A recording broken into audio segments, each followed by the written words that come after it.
Versículo 1 diz assim, capítulo 24. No primeiro dia da semana, ao raiar a aurora, as mulheres levaram ao sepulcro especiarias aromáticas que haviam preparado e encontraram removida a pedra do sepulcro. Todavia, quando entraram, não mais acharam o corpo do Senhor Jesus. Ficaram pasmos, sem saber o que fazer. De repente, 2 homens com roupas que reluziam como luz do sol se colocaram ao lado delas. Versículo 5.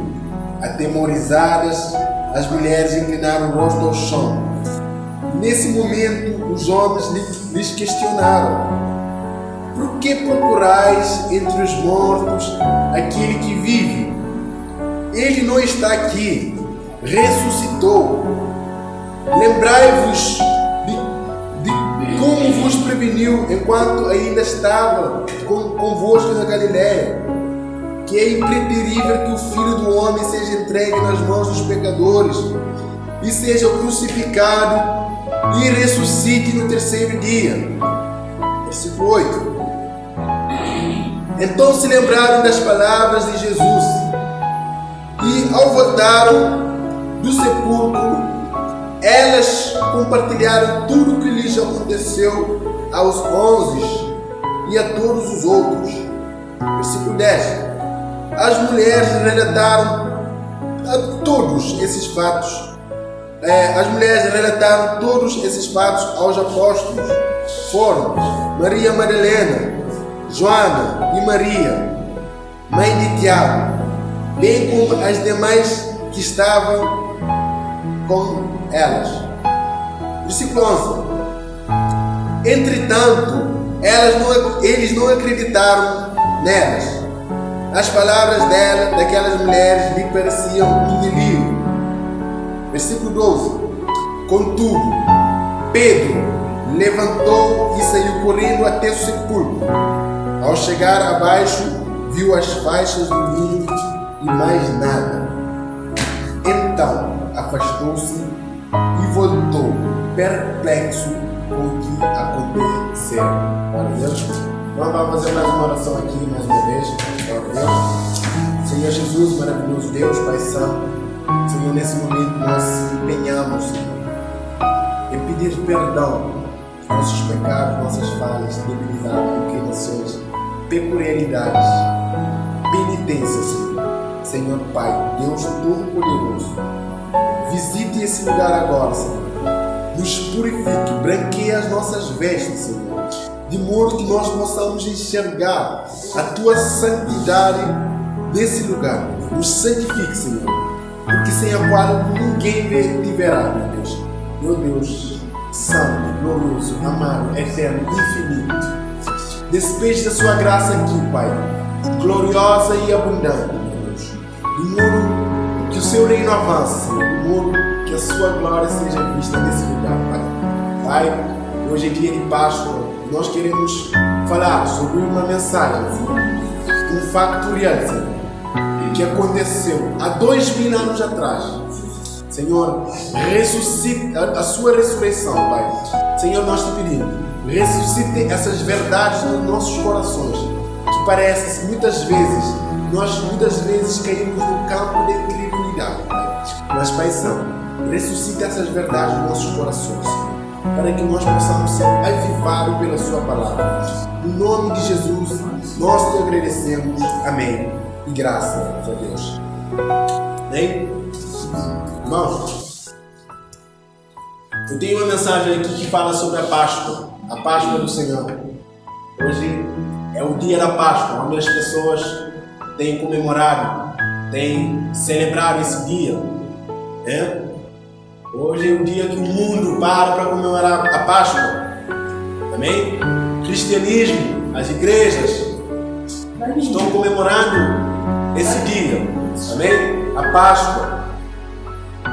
E muitas vezes nós temos visto que a Páscoa tem perdido o sentido.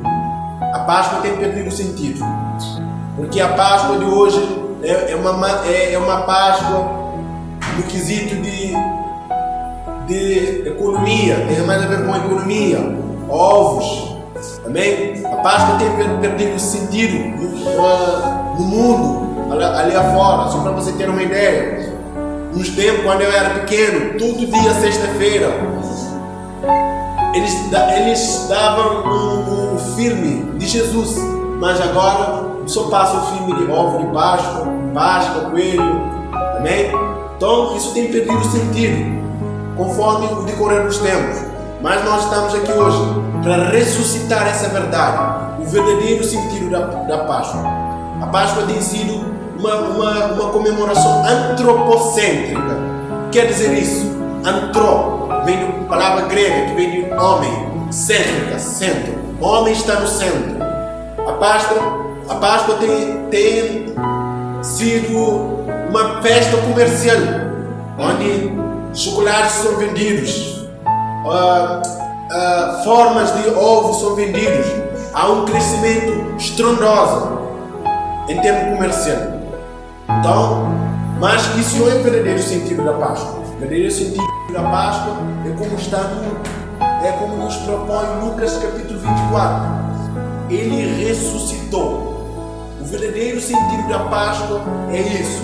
Ele ressuscitou numa Páscoa, num domingo de Páscoa, ele ressuscitou. Foi morto numa sexta-feira e ressuscitou. Então, o verdadeiro sentido da Páscoa, meus irmãos, deve ser isso: a ressurreição do Cordeiro de Deus, a ressurreição do Senhor Jesus, o Rei da Glória. Amém? Então a Páscoa deve ser isso, a comemoração da ressurreição de Jesus. Mas antes de entrar nisso, você precisa saber o que significa Páscoa. A palavra Páscoa vem do hebraico Pesach, que significa saída. Essa saída, ou êxodo, ou libertação, ele vem desde o Antigo Testamento, quando Deus ia derramar a sua última praga no Egito, onde ele vai ceifar a vida de todos os primogênitos. Então Deus manda todo o povo israelita que comemorem a Páscoa. Comemorem a Páscoa porque é a saída. A Páscoa no Antigo Testamento é comemorada no sábado por causa dos judeus. Mas a nossa Páscoa, a nossa libertação, deu-se no domingo, quando ele ressuscitou, como nos propõe o Mateus 24. A nossa libertação, a libertação da igreja, a libertação do povo de Deus no Novo Testamento, deu-se no domingo. Amém? Então a Páscoa teve início, teve origem, surgiu, nasceu, brotou lá atrás com Moisés. Lá atrás com Moisés, quando Deus disse: cada um de vós matem um cordeiro e assem e comem o cordeiro, e com o sangue do cordeiro marquem nas portas das vossas casas, porque esse dia o anjo da morte visitará a terra do Egito e ceifará todos os primogênitos do Egito. Então Deus instituiu a Páscoa para os judeus no sábado, a libertação do povo do Egito, do povo Israel do Egito. O Egito pode ser entendido como terra do pecado, da idolatria, de toda sorte de imundícia. Amém? Então a nossa Páscoa, ela tem um sentido, tem uma conotação mais profunda da libertação. O Senhor Jesus ressuscitou. Para quê? Para nos libertar do cativeiro e do jugo do diabo. Amém? Do Satanás. Amém? Porque a Bíblia diz que o salário do pecado é a morte, mas o dom gratuito de Deus, a vida eterna, é a graça que há mediante Cristo Jesus. Amém? Então, a Páscoa deve ser isso, deve ser a comemoração da ressurreição de Jesus. Amém? A Páscoa deve ser a comemoração da ressurreição de Jesus.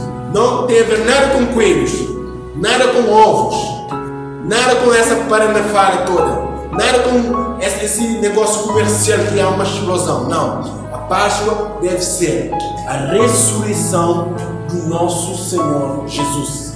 Amém? Amém? Quando você estiver lá em casa comendo com a sua família, lembre-se, Ele ressuscitou. Isso é o verdadeiro sentido da Páscoa. Ele ressuscitou e vive para sempre. Nós não defendemos um Deus, não defendemos Jesus que esteve vivo e morreu. Nós defendemos um Jesus que morreu e ressuscitou. Amém? Ressuscitou, Ele está vivo, como diz o Apocalipse, pelos séculos dos séculos. Então, a Páscoa deve ser a comemoração da ressurreição de Cristo. Ressurreição, Ele ressuscitou, Ele vive, Ele veio, Ele morreu e o Espírito de Deus ressuscitou Ele dos mortos. Porque a Bíblia diz que nele habitava toda a plenitude da divindade. Aquele plenitude, a parte carne, a humanidade morreu, mas a plenitude, a divindade o ressuscitou dos mortos. Amém? Esse é o nosso Deus. Esse é o mistério do cristianismo. Ele ressuscitou. Então, irmãos, então sobre isso que nós vamos falar hoje, sobre a Páscoa do Senhor. Quais são os propósitos da ressurreição de Jesus? Quais são os propósitos da ressurreição? Os propósitos para que Ele tenha ressuscitado, para que Ele tenha vindo dos mortos. Tem uma boa notícia para você. É que Ele ressuscitou. Essa é a nossa esperança. A esperança de todo aquele que nele crê. Ele disse, a Bíblia diz, todo aquele que nele crê não pereça, mas tenha vida eterna. Crer que Ele ressuscitou. Amém? Então é sobre isso que nós vamos falar. João capítulo 1, versículo 1, diz que no princípio era a palavra, e a palavra estava com Deus, e a palavra era Deus. Então, versículo 14 diz, e a palavra se fez carne e habitou entre nós, certo? Então, essa palavra habitou entre nós, viveu os seus 33 anos sem pecado. Para quê? Para que possa ser um sacrifício perfeito, para que Ele possa ressuscitar, para que Ele possa estar sem pecado, sem mácula, sem mancha, um cordeiro sem mancha, sem mácula. Não foi assim no Antigo Testamento? Deus disse para Moisés, um cordeiro sem mancha, sem mácula, sacrifica e bota o sangue dele. Estava simbolizando o sangue de Jesus. Quando ele morreu naquela cruz, aquela libertação, o anjo da morte, o salário do pecado e a morte. Aquele sangue que foi derramado na cruz foi para nos livrar da morte. Porque o salário do pecado é a morte, mas o dom gratuito de Deus é aquele sangue que simbolizou a Jesus, aquele sangue que o dom de Deus, a justiça de Deus exigia que todos os primogênitos do Egito morressem, mas a graça, o favor de Deus para com o seu povo foi aquele sangue de cordeiro, sem mácula, sem mancha, naquelas portas do povo de Israel.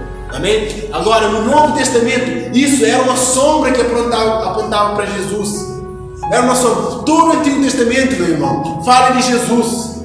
Todo o Antigo Testamento. E nesse caso, era uma sombra que apontava para Jesus, apontava para o sacrifício de Jesus, para o sangue, para o martírio de Jesus. Então, meu irmão, aquele sangue que foi derramado era para que nos libertasse. Ele ressuscitou. Isso completa com a sua ressurreição. Quando Ele ressuscitou dos mortos, era a libertação do seu povo do Antigo Testamento, do Novo Testamento. Não foi assim com Moisés? Eles comemoraram a libertação do povo do Egito, iam para a terra prometida. É uma sombra, irmão, para tudo aquilo que viria a acontecer mais para frente. Então Jesus morreu e ressuscitou para que nós possamos ser libertos do cativeiro do pecado, para que nós possamos alcançar a terra prometida de Deus, que Deus prometeu mediante sua palavra. Não é verdade? Então Jesus nos libertou. Isso deve ser a verdadeira comemoração da Páscoa. Amém? Então esse homem, essa palavra se fez carne. O Deus eterno e infinito se fez carne e viveu os seus 33 anos sem pecado. Então ele vai escolher os seus discípulos, Pedro, João, Tiago, Bartolomeu, ele vai com Mateus, Lucas, vários discípulos para continuar a sua obra depois que ele ascendesse ao céu. Então ele escolheu. Certa vez ele estava indo no bar, Pedro, João e Tiago vieram, e o pai, Zebedeu, vieram numa pesca e não pescaram nada. Mas o Senhor disse: jogue a rede no outro lado do barco. E a Bíblia fala que um deles falaram que nada pegaram naquela noite, mas um deles disseram: sobre a sua palavra lançarei a rede. Eles trouxeram grandes peixes. Oi? Pedro que disse, né? Amém. Glória a Deus. Trouxeram grandes quantidades de peixe. Então, eles prosseguem, e certa vez Jesus estava com os discípulos. As pessoas disseram assim, Jesus fez uma pergunta: o que o povo diz que é o Filho do Homem? Quem é o Filho do Homem para o povo? Pedro lhe disse assim: uns dizem que é Moisés, outros dizem que é Elias, outros dizem que é Jeremias, e outros dizem que é algum dos profetas. E Pedro, como ele era o porta-voz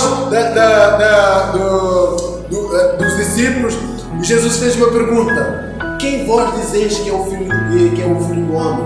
Pedro, tomando a palavra, disse: tu és o Cristo, o Filho de Deus. Ou seja, é a parte humana. Gálatas 4:4 diz: chegar à plenitude dos tempos, Deus enviou o seu Filho, nascido de uma mulher.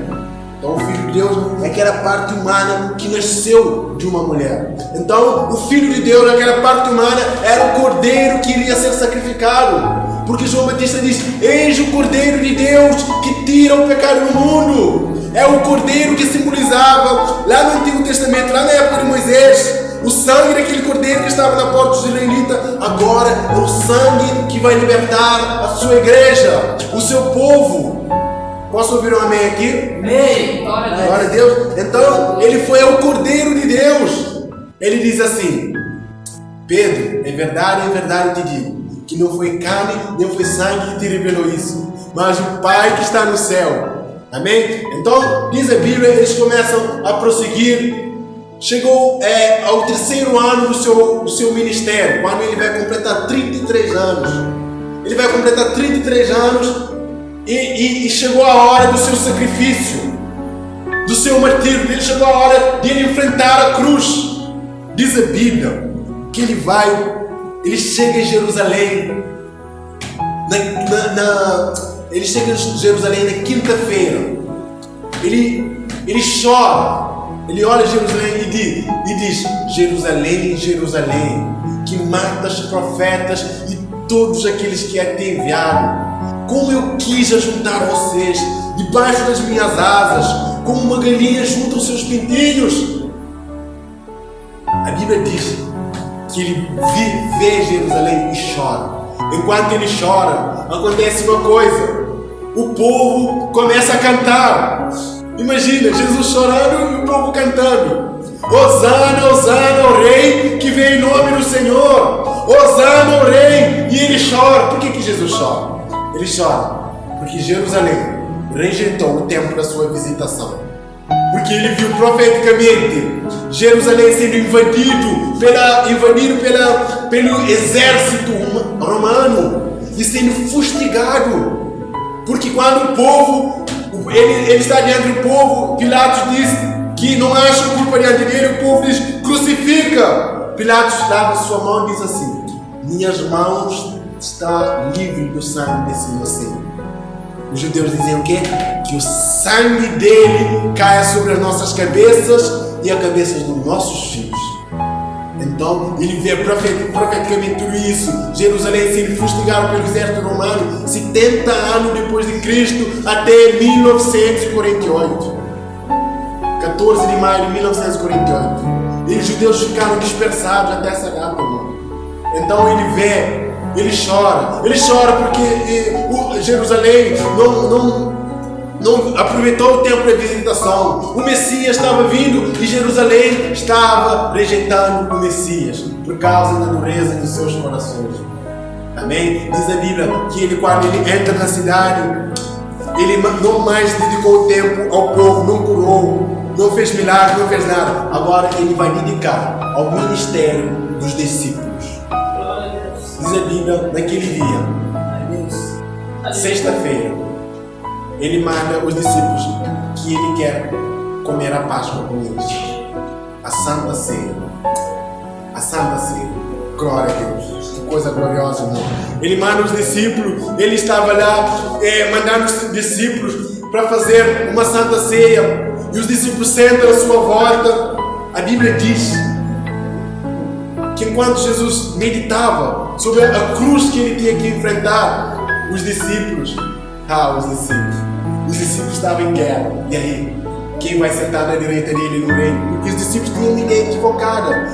Tanto os discípulos como o povo de Israel tinham uma ideia equivocada a respeito do reinado do Messias. Ele pensava que o reinado do Messias era um reinado físico, ia sentar em Jerusalém, iria reinar. Mas não, é um reino espiritual, meu irmão. O reinado do Messias é um reinado espiritual. E eles começam a discutir entre eles quem vai sentar na direita dele, quem vai sentar na esquerda dele. E aí, quem vai ser o maior no reino de Deus? A Bíblia diz que Jesus, ouvindo isso, dá uma linda lição dos discípulos. Amém? Dá uma linda lição dos discípulos. Não com palavras, mas sim com atitude. Diz a Bíblia que Jesus vai, pega, lava, começa a lavar os pés dos discípulos. A Bíblia diz que ele chegou no Pedro. Pedro lhe diz assim: de modo algum eu deixarei que te humilhes dessa forma. Jesus disse assim: Simão Pedro, em verdade eu te digo, se não permitires que eu lave os teus pés, não terás parte comigo. Diz a Bíblia que Pedro era 880 e disse assim: Senhor, tá bom, então lava os meus pés, lava a minha cabeça, me lava tudo. Não, Jesus vai dizer assim: não, vocês já estão limpos, só é preciso lavar os pés. Então, diz a Bíblia que Jesus disse que todos estão limpos, menos um, que era o Judas Iscariotes, que iria trair ele.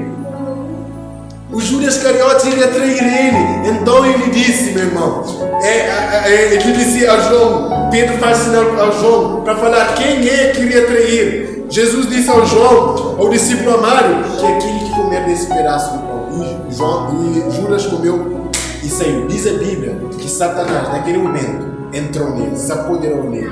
Então ele fugiu.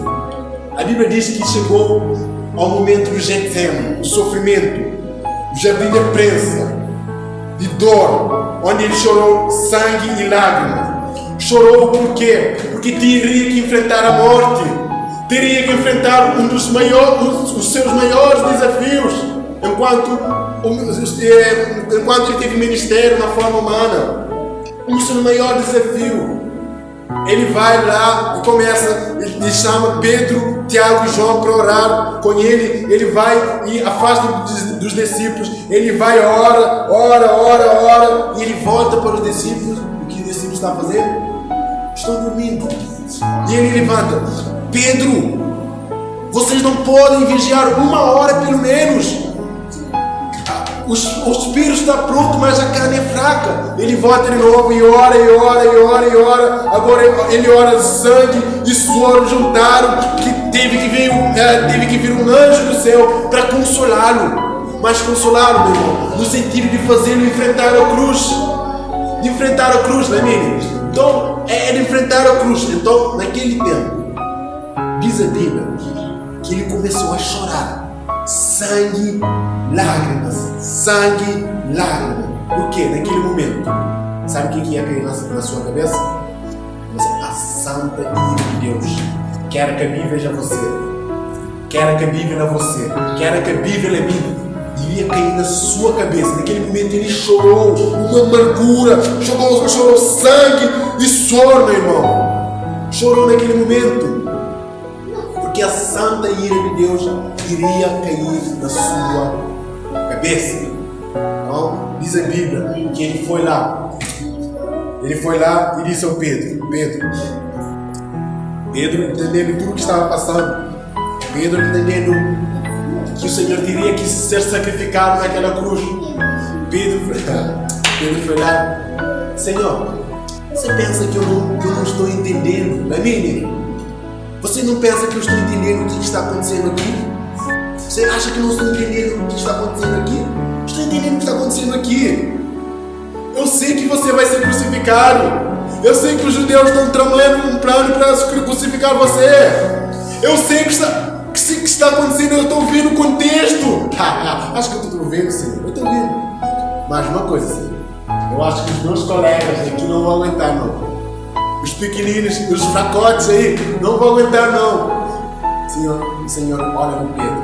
Pedro, eis que Satanás pediu autorização para vos peneirar como trigo. Mas eu roguei a favor de vocês, para que a sua fé não desfaleça.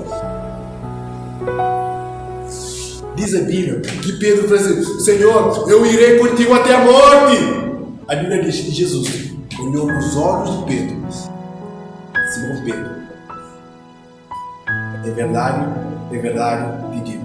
Duas verdades. Duas naturezas de Deus confirmaram uma verdade. Natureza humana e divina. É verdade, te digo.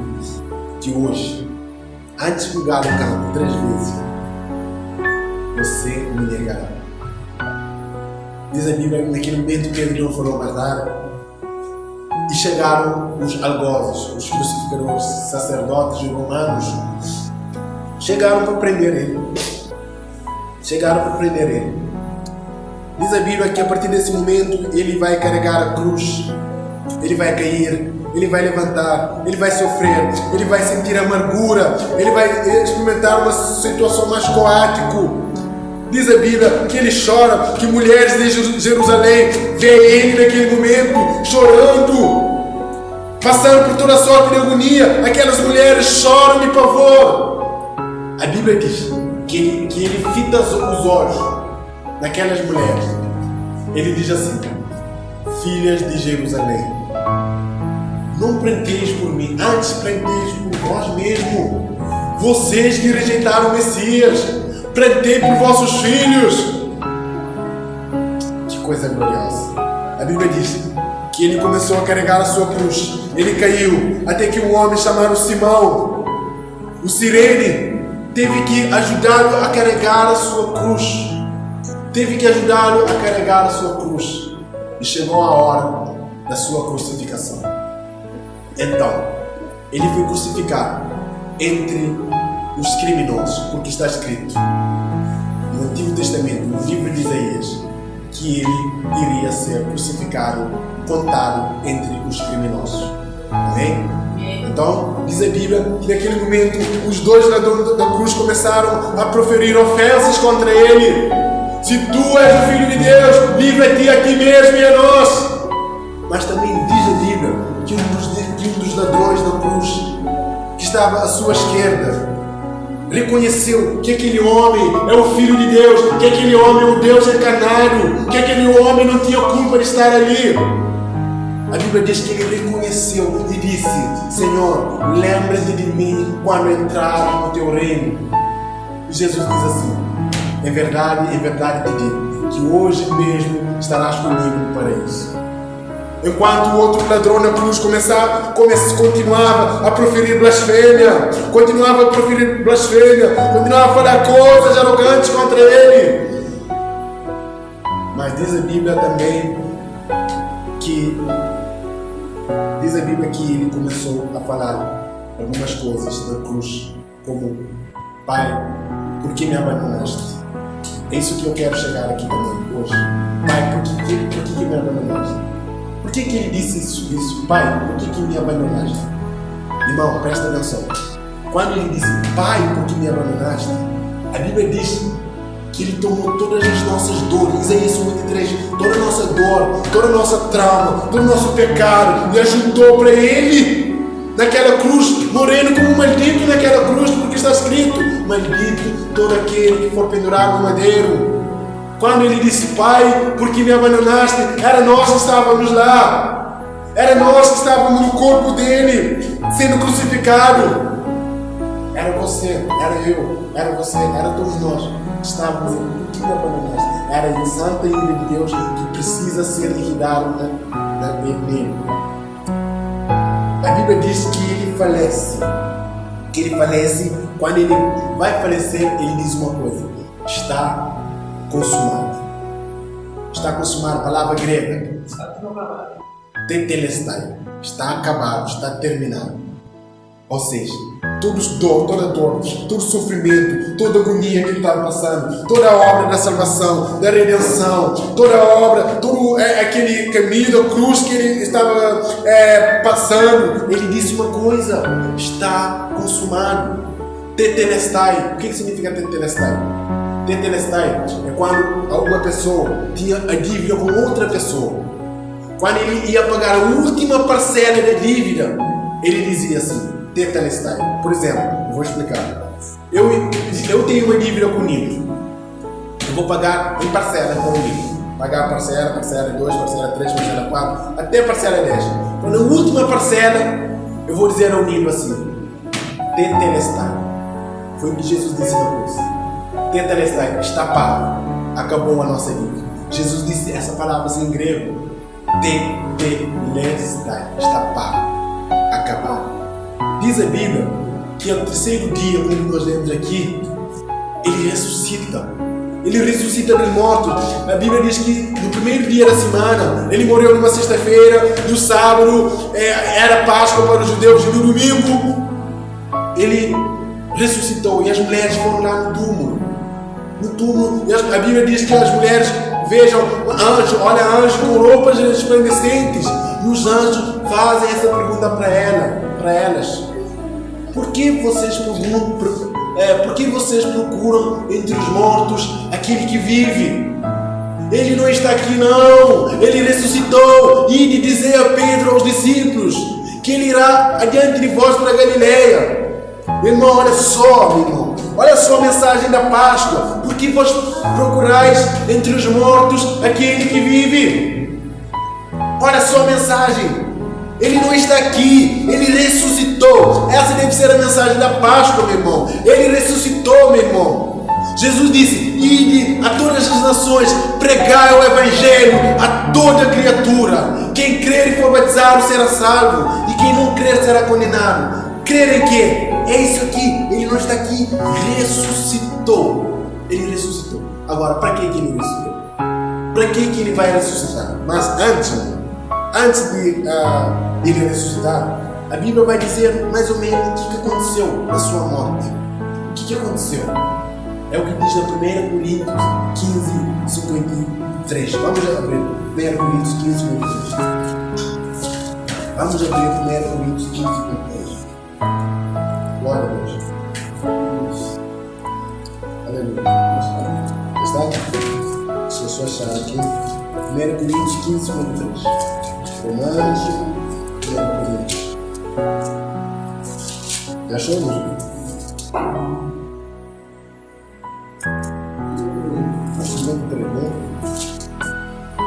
Não. 15, 50. Assim, 53. Amém. Glória a Deus. Nós vamos ler a partir do versículo 53. Diz assim, versículo 53: pois é impreterível que este corpo que pereça seja revestido de incorruptibilidade, o que é mortal revista de imortalidade. Versículo 54: no momento em que este corpo perecível se revestir da incorruptibilidade, o que é mortal for revestido da imortalidade, então se cumprirá o que está escrito: devorada ou tragada foi a morte pela sua vitória. Olha só o versículo 55. Onde está, ó morte, a tua vitória? Onde está, ó morte, teu aguilhão? Versículo 56. Porquanto o aguilhão da morte é o pecado, e o poder do pecado é a lei. Contudo, graças a Deus que nos dá vitória por intermédio de Cristo Jesus, o nosso Senhor. Que coisa gloriosa, meu irmão. Olha só o que Paulo disse que aconteceu. Paulo disse que está escrito: tragada foi a morte pela sua vitória. Como está escrito na sua Bíblia? Devorada ou tragada? Aham. 55. Não. Agora foi a morte, né? Glória a Deus. Olha só. O que aconteceu naquele tempo, quando ele estava morto?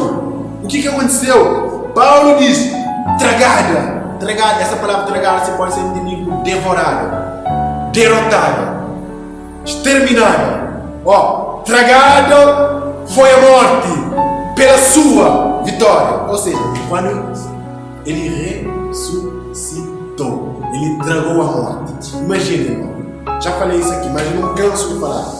Imagina, a morte visita todo mundo. A morte visita um, tira a vida de um. A morte visita outro, tira a vida do outro. A morte visita outro, tira a vida do outro. Mas um dia foi ela que recebeu uma visita. Quando a Bíblia diz que Jesus foi ao Hades, Hades significa tanto sepultura, mundo dos mortos, como pode significar inferno. Muitas pessoas pensam que Jesus foi ao inferno. Quando a Bíblia diz que Jesus foi ao Hades, ela está falando isso aqui, ó. Quando ele foi ao mundo dos mortos. Jesus não foi ao inferno, não. Jesus foi ao Hades. Muitas pessoas interpretam, porque Hades pode significar tanto inferno como o mundo dos mortos. Mas quando a Bíblia diz que Jesus foi ao Hades, ele está dizendo que Jesus foi ao mundo dos mortos. Imagina a morte, meu irmão. Mata qualquer um. Mata um, mata outro, mata outro, mata outro. Mas um dia, foi Jesus que desceu na morada da morte. Ele desceu na casa da morte. Ele desceu na sepultura, no mundo dos mortos.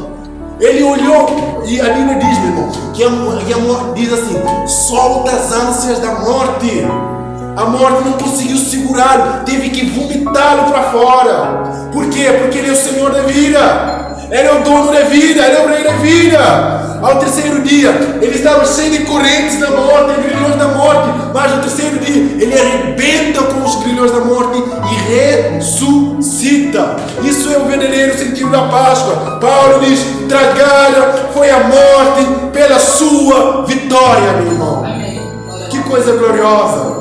Que coisa maravilhosa. Tragada, meu irmão, foi a morte pela sua vitória. A morte não conseguiu segurá-lo, meu irmão.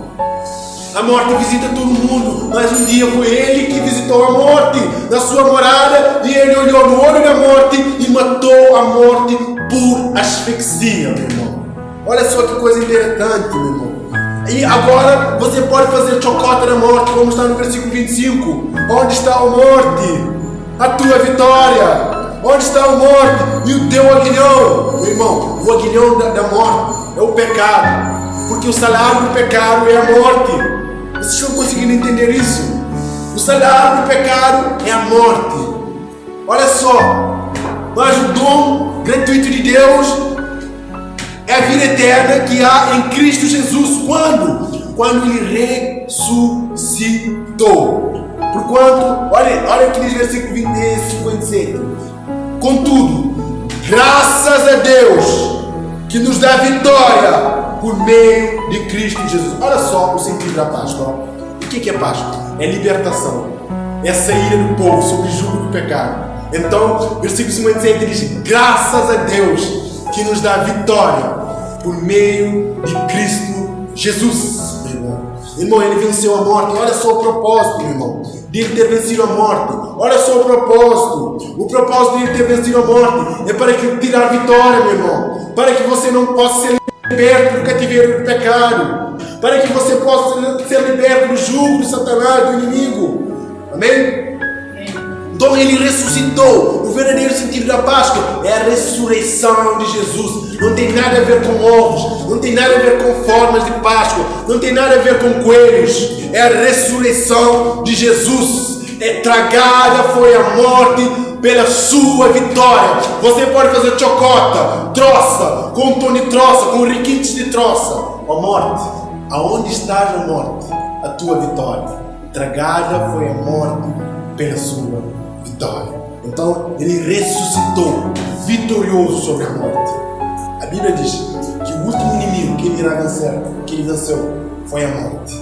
Então, ele venceu a morte. Por quê? Por que ele venceu a morte? Irmão, quando Jesus ressuscitou, era nós que estávamos ressuscitando para a vida eterna. Era você que estava ressuscitando para a vida eterna. Era por isso que Paulo diz, graças a Deus que nos dá vitória por meio de Cristo Jesus. Isso é o verdadeiro sentido da Páscoa. É a comemoração da libertação do povo sobre o jugo do pecado, sobre a morte. O que significa que ele venceu a morte? Significa que naquele dia você irá ressuscitar como ele ressuscitou para a vida eterna. Era nós que estávamos ressuscitando, meu irmão. Era nós que estávamos ressuscitando em sério para a vida eterna. Quando Jesus ressuscitou, o verdadeiro sentido da Páscoa significa que nós que estávamos ressuscitando para a vida eterna. Porque nós somos o corpo de Cristo. Se nós estamos agarrados no corpo de Cristo, então que Ele ressuscitou. Então quer dizer que naquele dia nós ressuscitaremos. Se nós não estivermos vivos, Ele vai arrebatar nós para os céus, meu irmão. Então a Páscoa significa isso, a ressurreição de Jesus. E isso significa a nossa ressurreição, a nossa vitória sobre o pecado, sobre a morte. Amém? É a nossa libertação. Entretanto, vou concentrar aqui mais uma vez na conversa dos anjos. Por que procurais entre os mortos aquele que vive? As mulheres estavam pensando que Jesus estava morto. Irmão, se Jesus permanecesse morto, a nossa esperança era vã, a nossa pregação era vã, o nosso testemunho era fácil, meu irmão. Mas não, meu irmão, Ele ressuscitou, meu irmão. Ao terceiro dia, Ele venceu a morte e ressuscita dos mortos, meu irmão. Pondo falência à morte, meu irmão. Ele ressuscitou, meu irmão. Por que procurais entre os mortos aquele que vive? Ele está vivo pelos séculos dos séculos. Entretanto, antes, a Bíblia diz que olha só como a mentira tem perna curta. Já ouviu essa palavra? Que a mentira tem perna curta? O sumo sacerdote, quando os anjos desceram do céu, houve um estrondo naquele lugar, um terremoto. Quando o anjo desceu, os soldados viram os anjos, ficaram apavorados. Aqueles soldados que foram destacados para isso ficaram apavorados. E falando isso aos sacerdotes, eles não queriam acreditar, ou por inveja, ou não sei porquê, não queriam acreditar que o Messias ressuscitou. Porque a palavra de Deus, todo o Antigo Testamento, diz que ele ressuscitaria. A palavra dele diz que ele ressuscitaria. Então, por inveja, aquele povo disse para falar ao Pilatos, ao governador do Pilato, fala que os discípulos roubaram o corpo. Não, eles falaram assim, que eles estavam dormindo. Mas se eles estavam dormindo, como saberiam que eram os discípulos que roubaram o corpo? Como saberiam? Se eles estavam acordados, então porque era um fato a ressurreição de Jesus. Se eles estavam acordados, por que não viram o corpo de Jesus? Para onde foi levado? Por que não fizeram nada? E se foram os discípulos, por que eles não deteram? Olha só uma mentira de pé no cu. Mas, irmão, eu quero dizer para você, nessa manhã, que o Senhor ressuscitou. O Senhor está vivo. Nós não pregamos Jesus que esteve vivo e morreu, como alguns pregam os seus ídolos. Mas nós pregamos Jesus que esteve vivo, morreu e ressuscitou. Para quê? Para ressuscitar você naquele dia. Se você estiver, se eu morrer. Mas se nós não morremos, Ele nos arrebatará para as nuvens, com Ele, para as bodas do Cordeiro. Então, a mensagem da Páscoa, meu irmão, bem simples, bem modesto, é isso. O Senhor ressuscitou. Isso é o verdadeiro sentido da Páscoa. O Senhor Jesus ressuscitou e Ele está vivo pelos séculos dos séculos. Ele irá vir te buscar, como Ele prometeu. Ele não prometeu que iria ressuscitar, não ressuscitou. Ele irá te buscar, Ele irá nos buscar, irá buscar a igreja dele para as bodas do Cordeiro nos anos. Então, isso é o verdadeiro sentido da Páscoa. Não tem nada a ver com coelhos, não tem nada a ver com ovos, não tem nada a ver com essas coisas que o mundo tem a ver com a ressurreição do Senhor Jesus. Amém? Glória a Deus. Deus abençoe grande e poderosamente, irmãos. Vamos para a nossa casa, vamos orar.